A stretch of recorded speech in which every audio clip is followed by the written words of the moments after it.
Ciao a tutti, sono Simona e vengo da Roma. Con il Residence La Rosa ormai è un amore che dura dal 2004. È un luogo accogliente e tranquillo, grazie soprattutto al lavoro di Ivan e Pina, persone squisite e gentili che hanno la capacità di far sentire a casa i propri ospiti.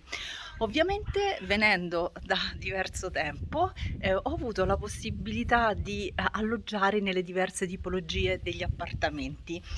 Sono tutti confortevoli, accoglienti e puliti. Il periodo che prediligo per le mie vacanze estive è la bassa stagione. Vengo sempre verso la seconda settimana di settembre, che finora ha sempre regalato delle giornate meravigliose.